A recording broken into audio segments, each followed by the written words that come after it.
What's going on, y'all? Welcome back to Roll for Commander deck number 24. Last week we rolled a Selesnya Burn Mill Infect list for under $100. This was pretty hard. I'm going to put the total at the end of the video when we go through everything.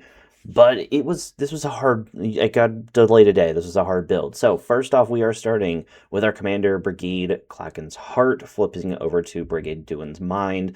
We are going, I mean, it's Selesnya, so we're making a lot of tokens, so we do want access to something that is Gaia's Cradle in the command zone.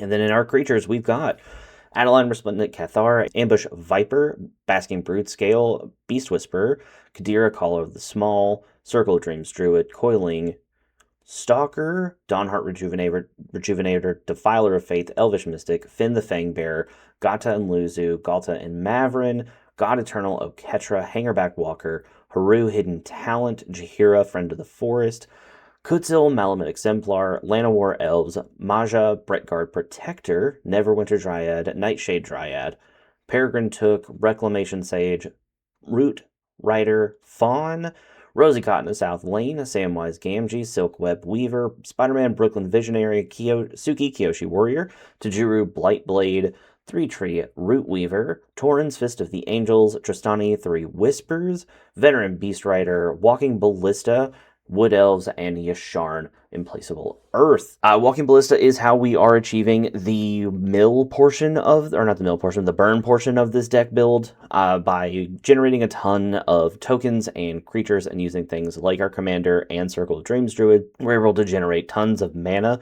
to pour into Walking Ballista so that we can start putting +1/+1 counters on it, cast it for a lot, and then pull them off and burn the table out. In our sorcerers, we have Farseek, Kadama's Reach, Rampant Growth, Savine's Reclamation. They went this way, 3 Visits, and Triumph of the Hordes. This was one of the easiest ways to give everything Infect and swing out for a win that way.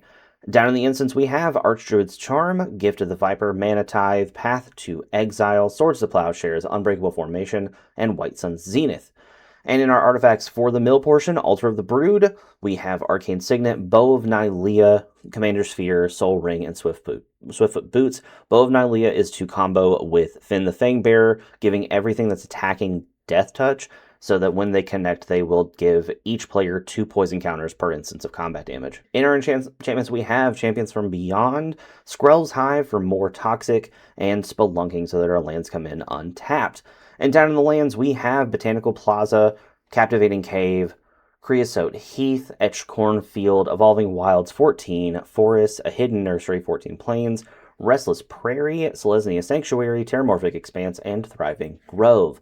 Overall, I think this build could be done a little bit differently to flow a little bit better and maybe have a more unified idea of what's going on.